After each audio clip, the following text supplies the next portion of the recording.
Pacific Coast Highway. The road trip that's on everyone's bucket list is one of the most beautiful drives in the world. And that's not surprising.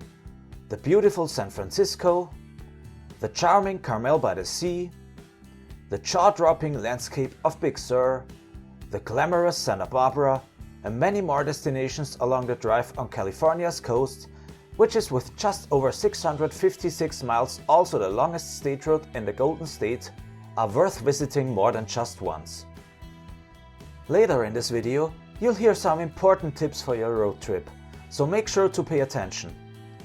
But for now, let's stop talking and hit the road. Starting north of San Francisco and driving down the coast, you'll see all the highlights of the Golden State. The first stop of our road trip is about 60 miles north of San Francisco, at the picture-perfect Point Reyes National Seashore. Visit the historic Point Reyes Lighthouse, which stands over 600 feet above sea level, and hike on one of the trails in this more than 71,000-acre park preserve.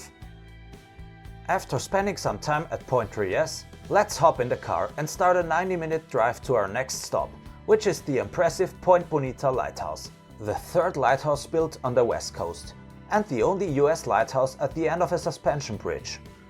Here you'll get some breathtaking views of the Golden Gate Bridge, the Pacific Ocean and the bay. After discovering the natural beauty surrounding this fascinating lighthouse, start the short, less than 5-mile long drive to the Golden Gate Bridge and spend a day or two in San Francisco. Being home to the world's greatest mix of cultures, this city has all you have ever dreamed of. I know, to explore the whole city you would need more than just a weekend, but you will have enough time to visit some cool attractions like Chinatown, Fisherman's Wharf with the sea lions at Pier 39, the famous winding Lombard Street, and the former federal prison on Alcatraz Island. After spending a weekend in the city by the bay, you'll find Half Moon Bay after less than an hour driving south. Named Half Moon Bay because of its crescent shape, this friendly, small town offers gorgeous beaches, impressive ocean scenery and beautiful nature sights. Try one of the fantastic craft beers at the Half Moon Bay Brewing Company. Hike or ride a bike on the California Coastal Trail and visit the Pillar Point Harbor. After this short stop, jump back into the car and drive about an hour farther south, till you reach the laid-back Santa Cruz. Stroll on the historic beach boardwalk, where you can ride the Giant Dipper, which is one of the country's oldest still functioning wooden roller coasters. While most tourists don't get much farther than visiting the beaches and wharf, you should also consider visiting attractions like the historic Mission Church, the charming downtown, and the Surfing Museum. Let's hit the road again. Another 45 minutes farther south, you'll reach the beautiful city of Monterey, where you definitely should visit the famous Monery Aquarium, which is rated among the world's best aquariums. After learning about Pacific marine life, tour Cannery Row and get some food there.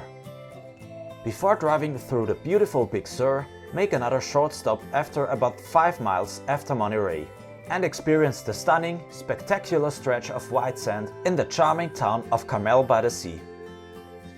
But now let's start the highlight of the road trip. When driving the 71-mile-long segment of the Highway 1 between Carmel-by-the-sea and San Simeon, you'll experience the breathtaking, scenic Big Sur. Trust me, you'll want to stop at every single vista point, and there are a lot of them. You won't get enough of watching Big Sur's massive cliffs with waves crashing on the shore below. The photogenic Bixby Creek Bridge, one of the most photographed bridges in the state, and the McWay Falls in Julia Pfeiffer Burns State Park, a waterfall that falls directly on the beach, are must-sees when driving through Big Sur. After driving through this wonderful piece of earth, make a short stop and watch the elephant seals at the Piedras Blancas Rookery, just north of San Simeon. A second reason to stop near San Simeon is the majestic Hearst Castle. About a 30-minute drive farther south is the charming Morro Bay with the iconic 581-foot high Morro Rock. After the long drive through Big Sur, find a nice restaurant on the water and have lunch or dinner with a view of the water and Morro Rock. Let's go farther south. Now there are two options. Either you make a short detour and visit the Danish village of Solvang in the Santa Ynez Valley, or you drive straight to Santa Barbara. If you have time to go to Solvang, I would recommend it. The city is home to a number of bakeries, merchants and restaurants offering a taste of Denmark in California.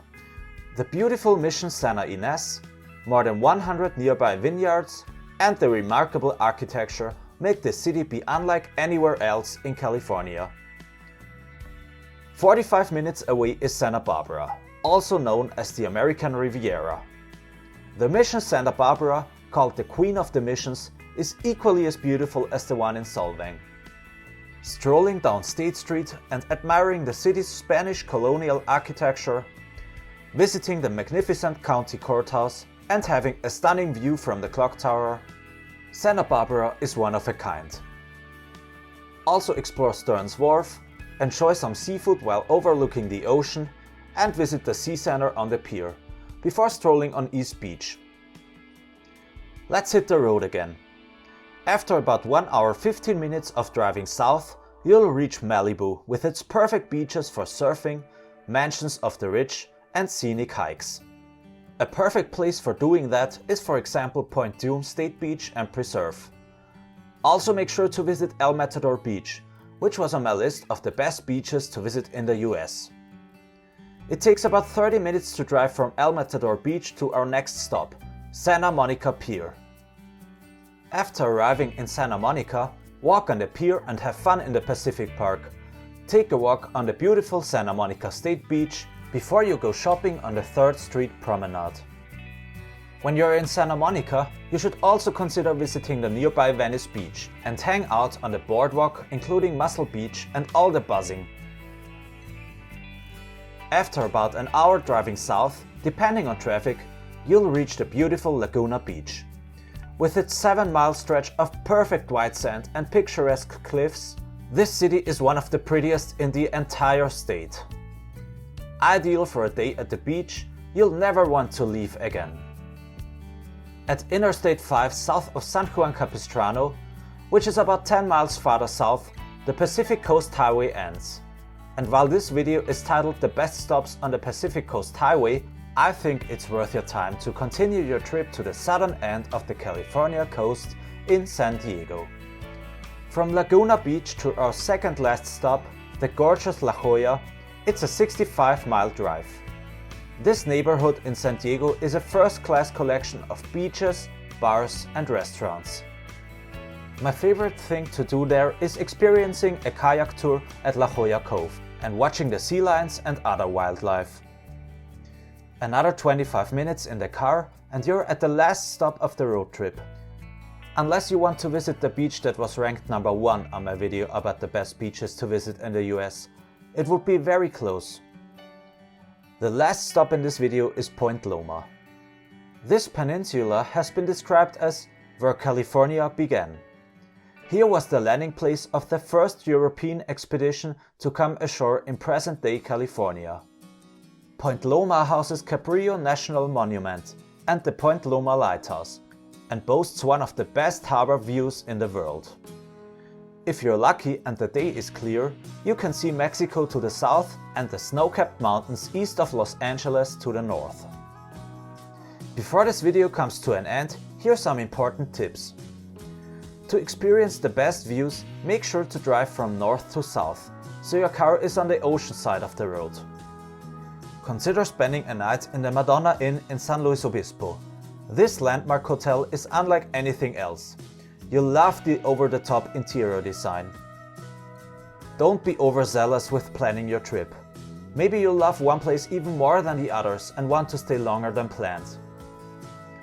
If you like convertibles, especially the southern part of the trip would be perfect for that. If possible, don't do the road trip by yourself. If you go with a friend or your partner, you could share the driver role, and each of you can enjoy the view on the passenger seat a little bit. And last but not least, take your time, it will be worth it.